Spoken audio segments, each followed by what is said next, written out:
Great minds think alike. Wait a minute. Great minds think for themselves. Whoa! Albert Einstein discovered a lot more than the bad hair day. A gigapound! 2468 gigabits plus! Terrier, Beagle, Lab, and Dane. 8 different dogs, all in one game.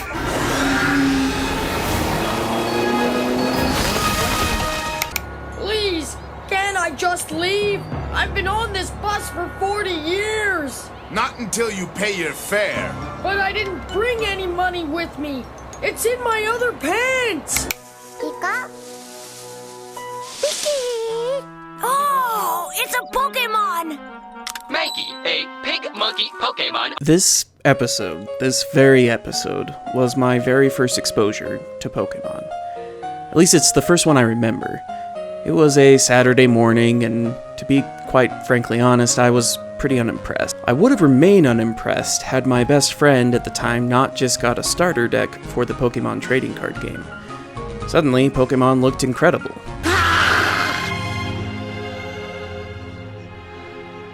While running errands one Saturday, I convinced my mom to stop by Toys R Us, God rest its soul, to purchase a starter deck and one booster pack. As I sat in the back of my mom's Ford Taurus, I was enraptured as I flipped through the cards, depicting lizards with fire at the ends of their tails, blue dragons, and a shiny four-armed, whatever the hell this is. And for the next few months, the cards were all I cared about, admiring the designs of the creatures and pestering my mom to run me to Hobbytown, USA every Saturday to see if they had any booster packs in stock. They rarely did. I had seen my best friend playing Blue version a few times, and it looked pretty tempting, but this was the spring of 1999, and I had just gotten a Nintendo 64, so I had other things on my plate. Oh. Don't you worry your pretty little head. We'll get to you in another retrospective. It would be summer of that year when I finally got my hands on Pokemon Red version. My mom surprised me with it because I was going to be driving down to Vegas with my dad's family to help them move, and then stay with them for a few weeks. We were living in Salt Lake City at the time, and so it was about a 6-hour drive down to Vegas. Equipped with my trusty red Game Boy Pocket and a large pack of Kirkland AAA batteries, I began my journey through Kanto. Though, to be honest, at the time I don't even think I knew it was called Kanto. Come to think of it, I don't think anybody in the West knew it was called Kanto. Maybe it was because I started playing the game at the same time I started a long, well, it seemed long at the time, journey away from home. Maybe it was because I was 10, just like my avatar in the game. Or maybe it was because my only experience with RPG games at the time had been with Super Mario RPG. But I had never felt more immersed in a game than I did as I played Pokemon Red. It's a pretty impressive feat considering I was playing the game on a 2.5-inch screen with mono sound and black and white graphics. I guess at least it wasn't in puke green? That's a plus. By the time I got home, I had defeated the Elite Four. I was a Pokemon Master. Of course, defeating Team Rocket, earning all 8 badges, and becoming the Pokemon League champion wasn't the end of the game. The whole marketing of Pokemon in the West revolved around the phrase, "gotta catch 'em all." So my best friend and I spent the rest of that summer scouring my copy of Red and his copy of Blue for all 150 Pokemon. After a good deal of searching and training and trading using my link cable, we had done it. My friend had all 150 monsters. In a second. Anyways, by the time class started up again in August, Pokemon was everywhere. Suddenly everybody had the cards. Well, until my school banned them from the premise a few months into the year. Everybody watched the anime, and all the gamers I knew had the games. Nintendo of America really didn't hold back either. It was a constant barrage of new expansions for the trading card game, new TV episodes, movies, merch, and of course, the side games. Incredible games like Pokemon Stadium and Pokemon Snap. Pokemania had officially begun. Pokemon had entered the mainstream. Regis, as much as I'd like to go for the $1 million, I can't walk away. I can't leave $250,000 on the table. I don't feel good enough about this. I'm gonna walk away. Oh my gosh. Alright, fine.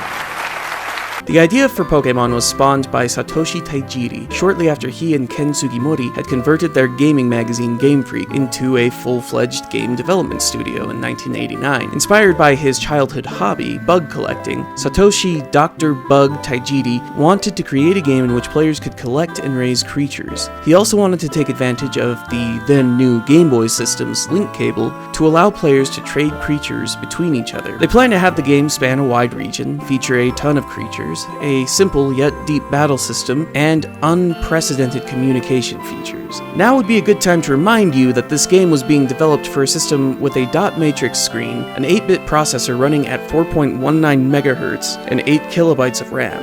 On top of that, they would have to fit everything onto a cart that could hold either 512 kilobytes or 1 megabit. Needless to say, the small development team had a lot to overcome. It's probably why the game took 6 years to develop. That's a long development cycle, especially for a Game Boy game. For reference, The Legend of Zelda: Breath of the Wild, one of Nintendo's biggest and most ambitious titles to date, had a 5-year development cycle. The first 3 years of development were spent designing the creatures and assigning their traits. Due to the limitations of the Game Boy, the team had to pare down the number of creatures to just 150, plus a little stowaway, but we'll get to that later. The next 3 years after that were spent programming the code. In a 2016 interview, Junichi Masuda, the game's composer and sound programmer, talked about the strain the programming put on his hardware, estimating that he went through 3 or 4 computers due to rampant overheating. By February 1996, the games, split into a red and a green version, both of which would be needed to catch all 150 Pokemon, were ready to ship in Japan. Pokemon was a smash hit. So why did it take 2.5 years to port it outside of Japan? By the time the developers had finished the development of Pokemon Red and Green, the source code was about as stable as most of my rocket designs in the Kerbal Space Program. The fact is, the source code had to be rewritten from the ground up to accommodate the increased capacity that would be needed for Romanized languages. Satoru Iwata, who was working for HAL at the time and acting as a pseudo go-between for Nintendo and Game Freak, graciously reviewed the source code of Green and Red in preparation for the total reworking. The developers wisely decided to base the Western localizations of Pokemon on the special blue version of Pokemon made available to subscribers of the Japanese manga magazine Koro Koro Comic. The special edition featured a new opening cutscene, some bug fixes, general aesthetic changes, and, for some odd reason, revised sprites for many of the Pokemon? I mean, how bad could the original sprites have been? Oh my gosh. Is that cottage cheese coming out of Geodude's head? I don't even know what Primeape's supposed to be here. Look at how derpy Charizard is. What? That's supposed to be Dragonite. I mean, these are silly, but not. Oh my god. All that work redoing the code had really paid off, as the games were almost completely bug-free. I mean, other than the fact that there was no PP tracking on enemies, the move focus energy quartered your critical hit ratio instead of quadrupling it, there was that whole missing no thing, psychic types were basically gods since Ghost did squat against them, and the only halfway decent bug type attack in the game could only be learned by this waste of space. Of course, also special attack and special defense were bundled into one stat, which really sucked. Oh yeah, and this could carry your full weight all around Kanto, while this could not. The hell's the point of having your own fire-breathing dragon if you can't even fly on it? Now, did we notice any of these glaring flaws as kids? Hell no. Well, except for the missing no glitch. I abused the hell out of that. Here's the thing. 20 plus years and 7 generations in, it's pretty clear that the Generation 1 games are incredibly flawed. But, huge but, none of the flaws found in these games could dim the incredible possibilities they awoke in the minds of those who played them at the time. At the start of the game, I was just a snot-nosed kid playing around with a turtle, a rat, a pigeon, and a caterpillar. By the end, I was world champion, commanding dragons, legendary birds, and a turtle. I mean a bigger turtle, with water cannons. Big water cannons. See, Pokemon was an RPG. Its story, which featured little dialogue mingled with the simple graphics, gave the player a basic framework from which they could create their own story. It plopped you into a world, gave you a general objective, and then just kinda let you explore. The games weren't open world per se. There is definitely a linear progression in the game that allows for only small deviations. However, unlike many modern adventure and RPG games, there's little guidance given. No waypoints, no on-the-nose statements from NPCs practically telling you where to go next. The player had the chance to discover their own way with their 6 companions. That journey managed to make the player feel a real connection to what ultimately amounted to bits of code in a cartridge. I felt a closer connection to my Pokemon in Gen 1 than I have to any other video game character I've either played as or interacted with since. Of course, a big part of that is probably the fact that I was 11 at the time with an overactive imagination, but I also think there were factors that really made Generation 1 stand out. And one of those factors was a little cat-like Pokemon named Mew. Though mentioned in the journals found in the burned-down mansion on Cinnabar Island, Mew was never meant to appear in the Gen 1 games. Once the game was completed and the debug mode was removed, a certain programmer named Shigeki Morimoto noticed that there was just enough room for one more Pokémon.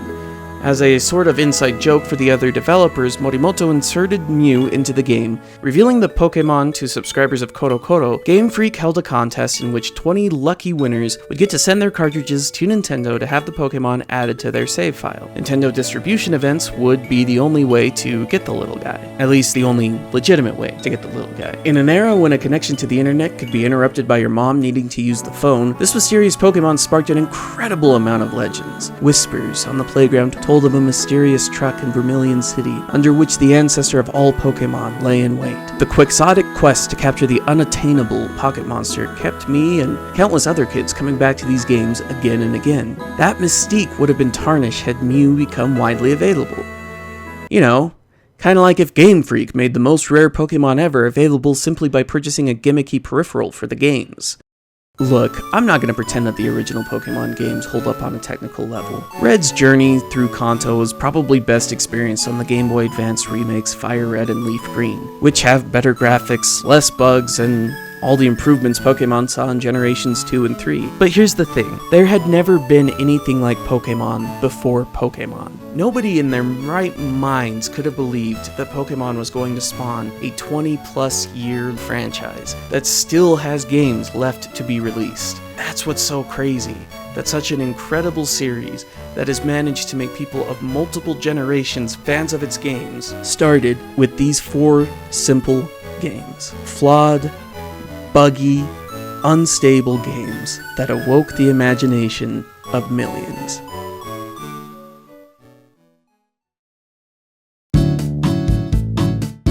Thank you everybody for watching. It's been like, what, 6 months since the last time I made a video? Sorry about that.